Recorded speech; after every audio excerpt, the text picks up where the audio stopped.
Hi, I'm Kevin Lee with the eMarketing Association. My day job is I run Did an 80 plus digital first ad agency or marketing agency. I also have a nonprofit called Giving Forward, which is in the cause marketing business. We've got a variety of initiatives going on there. Lots of fun. I have the pleasure of being joined by Tom Coburn today, who is the founder of Jebbit. But before we get into Jebbit, I looked at your profile on LinkedIn, Tom. It seems like you've also got a passion for both nonprofits as well as sort of accelerators. So I'd love for people to sort of know that backstory before we jump into Jebbit. Sure. Yeah, that sounds great. So I started Jebbit when I was in college. I was at Boston College, but I around the same time or in the years after ended up starting both an educational nonprofit with. I started it with my former eighth grade science teacher. So he was by far the most impactful teacher I ever had. He's become a good friend today. I was in the first science class he ever taught. So he was, 22 and I was 14 at the time.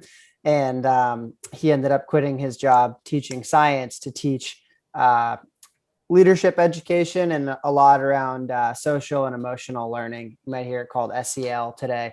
So we run a week-long program every summer for high school students. And then he also goes around to schools all throughout the year and helps different teams and bands and different groups. So that's something called Enjoy Life Education. That is a big passion of mine. And then the second thing that I helped co-found is an organization called SSC Ventures, which runs a summer accelerator program just for Boston College entrepreneurs. And we also raised a small, venture fund where we invest in alumni of Boston College as well. So there were just so many Boston College alumni that helped me get going in the early days of Jebbit when I had no idea what we were doing. That it's been a great way to kind of help the next generation of BC entrepreneurs. That's cool. It's definitely a lot of fun to give back. I've certainly tried to do as much of that as I can over the years as well. Absolutely. So one cool thing when I looked at Jebbit is you've got some fairly high profile clients like P&G and Shiseido and the NFL, and there seems to be this renewed focus on first party data. So I'd be curious to know sort of how you dovetail into that, right? Because third party data is slowly dying, actually Yeah. fast in some cases, and so seems like part of your solution is sort of solving that, but it goes much deeper than that. So why don't you just tell the origin story and what you're doing for these major brands? Yeah, absolutely. Well, I will remind you of the point you said earlier that we started it 8 years ago. So we didn't have all those big brands right out of the gate. It's definitely taken a while until, we got to work with brands like, P&G and the NFL and Shiseido and many others that are in the, Fortune 500. But we started the company really just all around the concept of trying to help brands make a better consumer experience. And help marketing teams do that without needing to talk to engineers or rely on their agency or things that just take a lot of time and end up costing a lot of money. And I only share that to let you know, like, we didn't start trying to solve a first party data problem. It wasn't like I was sitting there as a college student, knowing a ton about the consumer data and privacy industry and thinking, oh, I want to go start a company in that world. But what I was a consumer who would go to brands' websites all the time or click on their Instagram ads or whatever, and constantly just feel really let down by the experience that was on those pages. And the perfect simple example that I would give is, you're busy, you're on Instagram, you click on an ad, you go to a brand's website, and it doesn't matter what the product is. Let's say I'm trying to buy jeans. You're often brought onto a page with, 40, 50 pairs of jeans, and you're left as the consumer to go scroll by yourself and research each one and click on them and try to figure out which one is right for you. And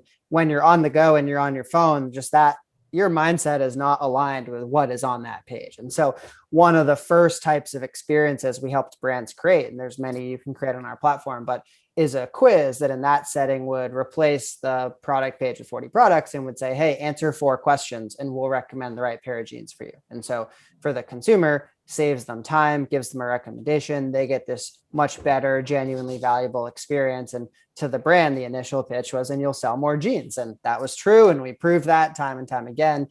Sales went up when you built these interactive experiences. And we were actually in business for about 5 years until we really came to the understanding, from talking to so many of our customers, okay, this is valuable in the moment to have this, but the ultimate value is we just got those people to answer, in that case, 4 questions about themselves, about their interests, their preferences, their motivations. And so Jebbit can actually be a really powerful vehicle to go acquire this. We call it declared data. Forrester calls it zero party data, whatever you want to call it. This question and answer data where people are telling you things about themselves directly and giving their consent.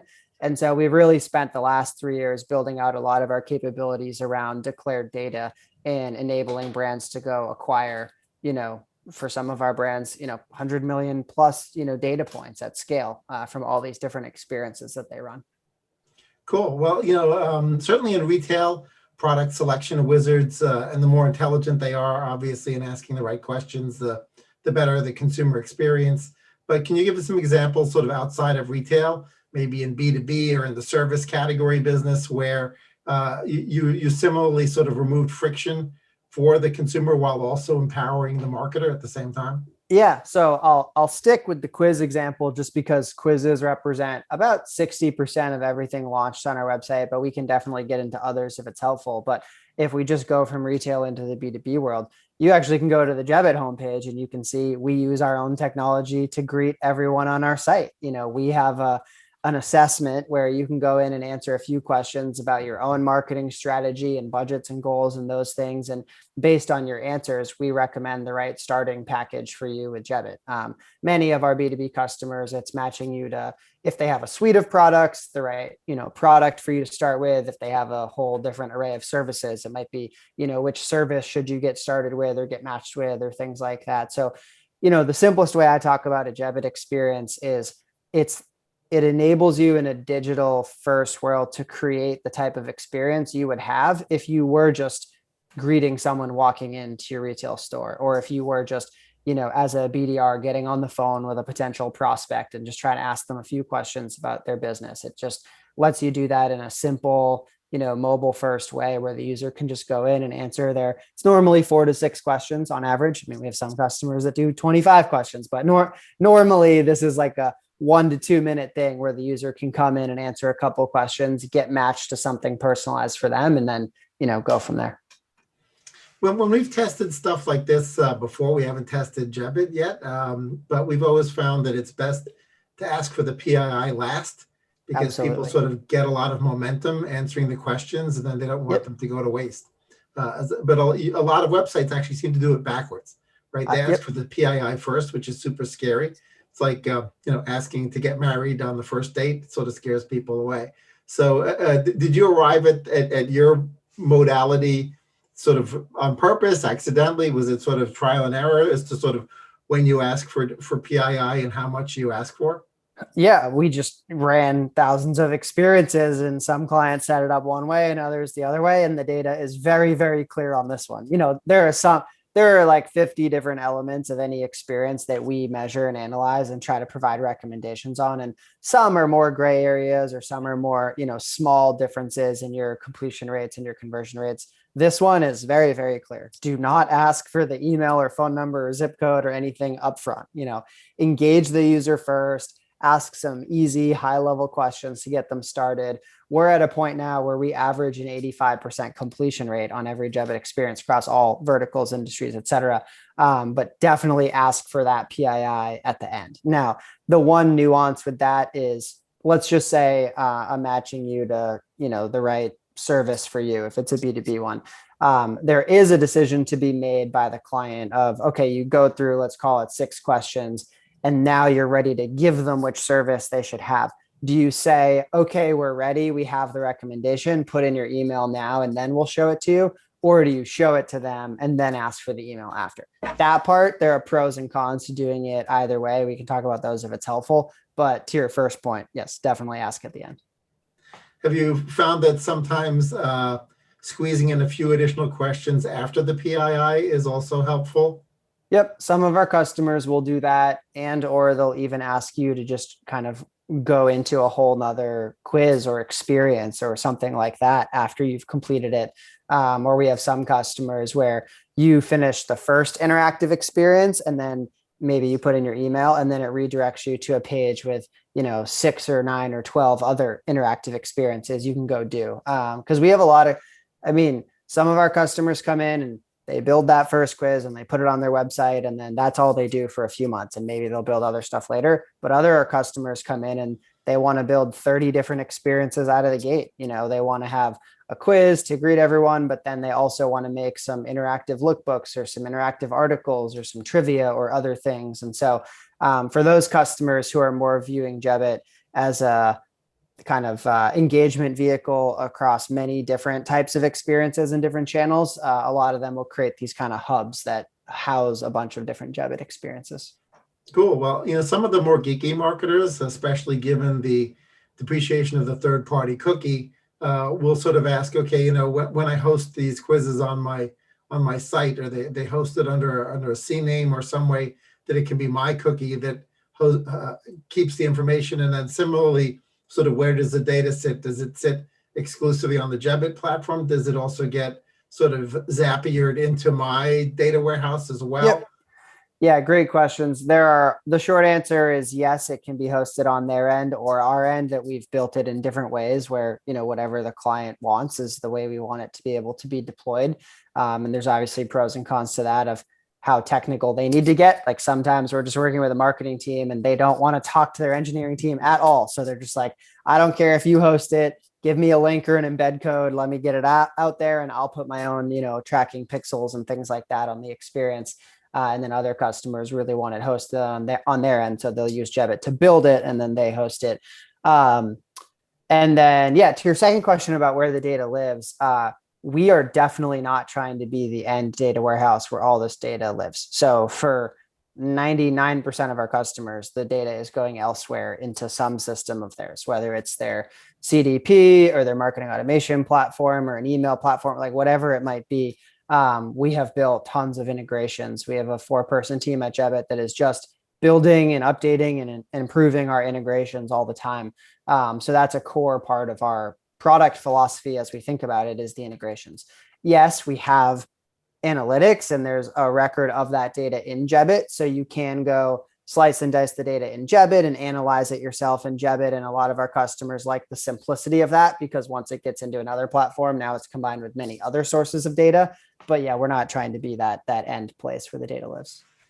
Cool. It sort of seems like this is a great way for brands who are sort of struggling with building their own first-party data and direct customer relationships to sort of jump in, and actually start doing that. Obviously, many of them should have been doing it for years, but maybe haven't been. Are there any examples of where you've sort of been able to jump in and sort of really empower brands to start, building that first-party data and building the relationships with clients?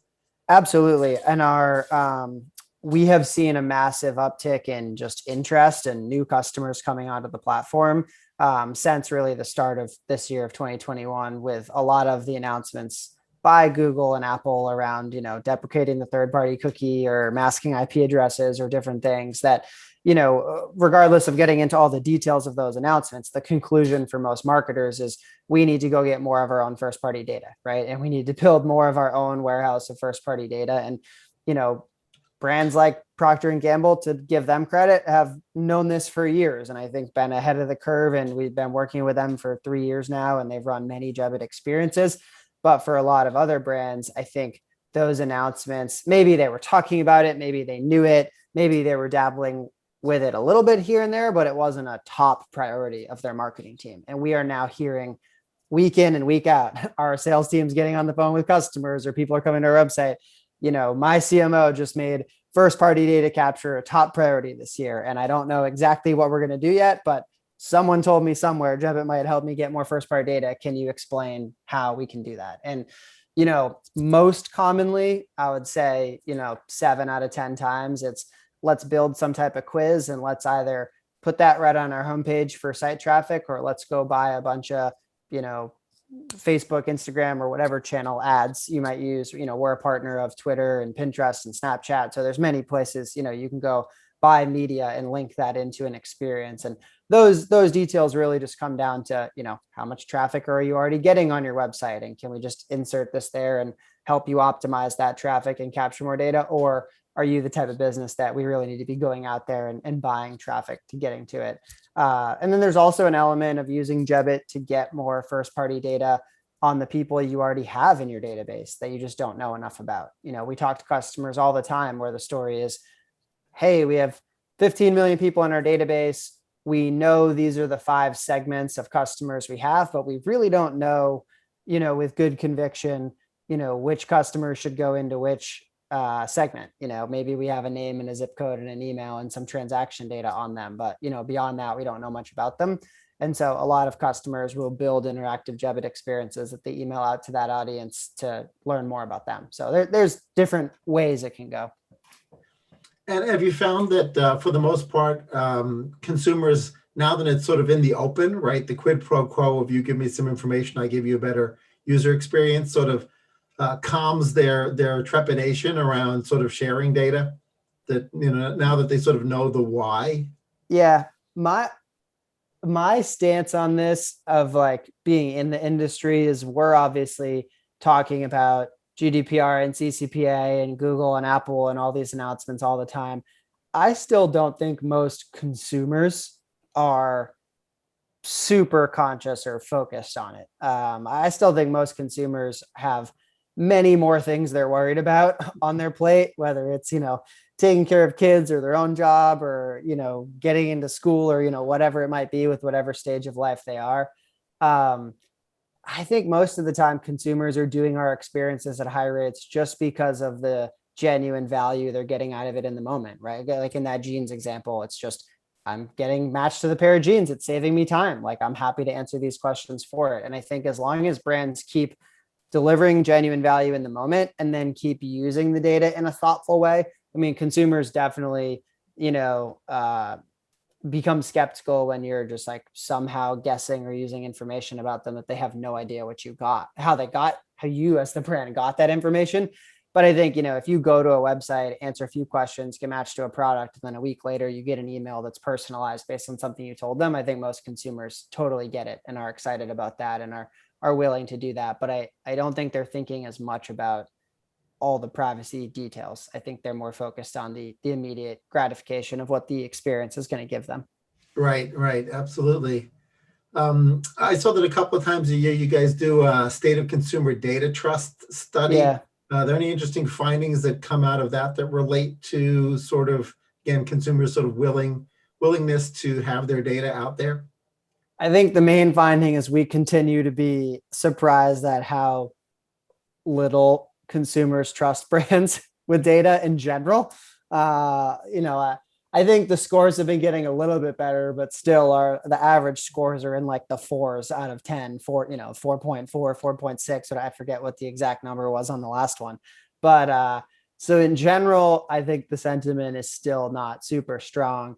It's definitely interesting to look into like which brands are ranked high. Like Amazon is always ranked really high. And I think it's because, like, generally speaking, Amazon does a good job of sending you personalized things based on what you're actually interested in. I mean, do they get it wrong sometimes where like I just bought something for someone else and I never intend to buy anything in that category again, and now they're hitting me up with a bunch of stuff in that category? Sure, that happens. There's limitations with transactional data, but we consistently see brands like Facebook getting ranked lower in that, and it's probably because people are seeing Facebook a lot in the news and, a lot around data privacy and often portrayed in a negative light. And, we've definitely seen times where, there's some type of data breach at a company. And then we've seen the next quarter where we run the study, they go down like 2 points in the survey. So it has been interesting to track. And I guess to maybe slightly contradict my prior point, I guess consumers to some degree are paying attention to the news and some of this stuff because